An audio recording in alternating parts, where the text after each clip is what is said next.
perkenalkan, nama saya Zahra Afiarni S dengan NIM 2440017. Saya dari Universitas Islam Negeri Syekh Hasan Ahmad Adari Padang Sidimpuan, Fakultas Ekonomi dan Bisnis Islam dengan prodi Manajemen Keuangan Syariah.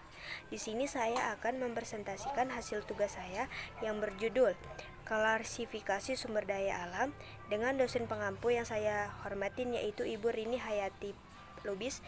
Baiklah, di sini saya akan memulai mempresentasikan hasil tugas saya. Klasifikasi sumber daya alam.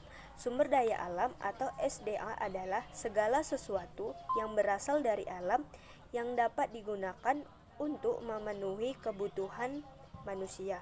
SDA dapat diklarifikasikan berdasarkan beberapa kriteria, yaitu A.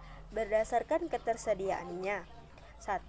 Sumber daya alam yang dapat diperbarui atau renewable resource atau SDA yang dapat dipengaruhi secara alami dalam siklus tertentu. Contohnya air, udara, tanah, tumbuhan, dan hewan. 2. Sumber alam yang tidak dapat diperbarui atau non-renewable resources, yaitu SDA yang terbatas dan memerlukan waktu yang sangat lama untuk terbentuknya kembali.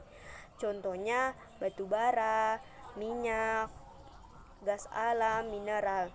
3. Sumber daya alam yang tidak habis atau inexhaustible resource, yaitu SDA yang tidak dapat akan habis meskipun terus digunakan terus-menerus.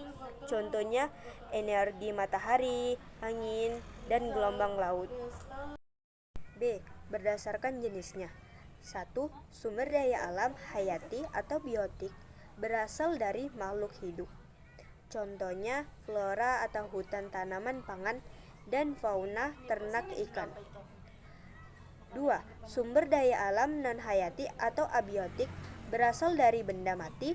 Contohnya air, udara, tanah, mineral, energi matahari. C. Berdasarkan pemanfaatnya, yaitu 1. Sumber daya alam produksi digunakan dalam kegiatan ekonomi untuk menghasilkan barang atau jasa. Contohnya tanah, pertanian, kayu, minyak bumi.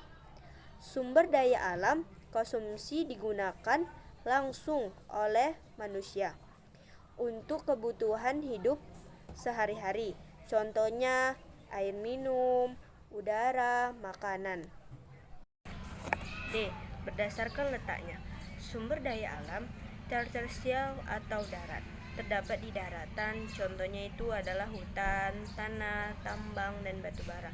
Sumber daya alam akuatik atau perairan berada di perairan, laut, sungai, danau, contohnya itu adalah ikan, terumbu karang, garam laut.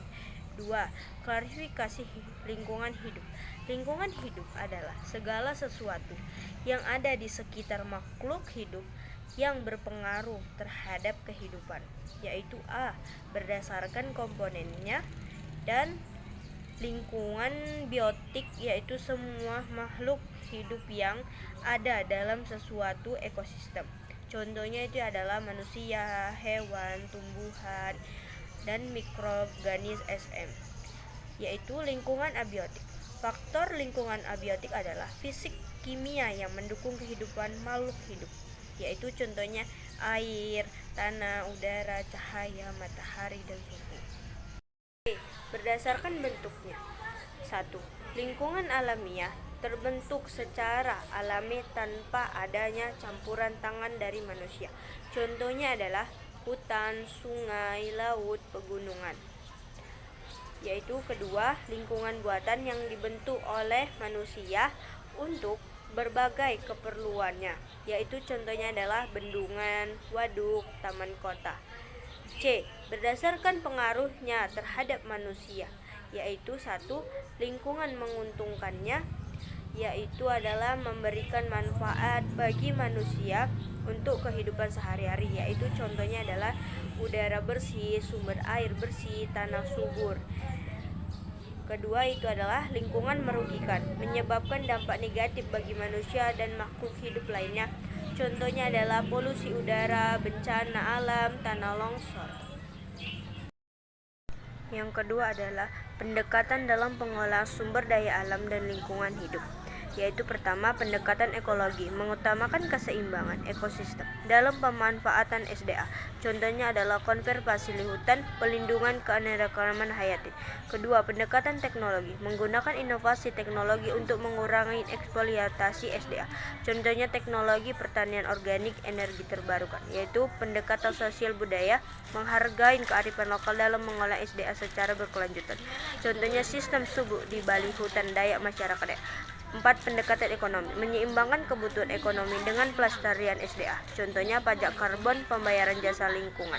Pendekatan hukum dan kebijakan, menerapkan regulasi untuk menjaga kelestarian lingkungan. Contohnya Undang-Undang Lingkungan Hidup, sanksi bagi perusahaan pencemaran. Ketiga adalah strategi pengolahan sumber daya alam dan lingkungan hidup. 1.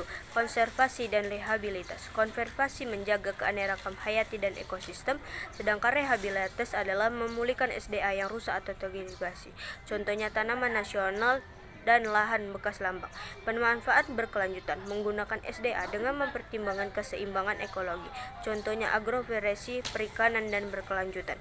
Pengurangan emisi dan polusi, mengontrol pencemaran agar tidak merusak ekosistem. Contohnya menggunakan kendaraan listrik, pengolahan limbah industri. Pendidikan, kesadaran lingkungan, meningkatkan pemanfaatan masyarakat tentang pentingnya lingkungan. Contohnya kampanye hijau, kurikulum lingkungan di sekolah, menguatkan kebijakan dan penegakan hukum, memastikan regulasi lingkungan diterapkan dengan tegas. Contohnya larangan pembakaran hutan.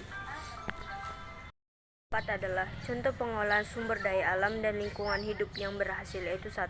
Hutan lestari di Finlandia. Finlandia menerapkan sistem kehutanan berkelanjutan dengan reboisasi wajib setelah penebangan pohon. Kedua, pengolahan air di Belanda, menggunakan sistem kanal dan tanggul untuk mengolah air secara efisien serta mengurangi resiko banjir. Ketiga, perikanan berkelanjutan di Norwegia. Pemerintah membatasi jumlah ikan yang boleh ditangkap untuk menjaga populasi ikan di laut. Keempat adalah ekowisata di Taman Nasional Ujung Kulon, memanfaatkan wisata alam untuk melestarikan badak Jawa sambil meningkatkan ekonomi dan lokal. Sekian dan terima kasih. Itulah hasil dari presentasi saya. Saya akhirin, wabillahi taufiq hidayah. Wassalamualaikum warahmatullahi wabarakatuh.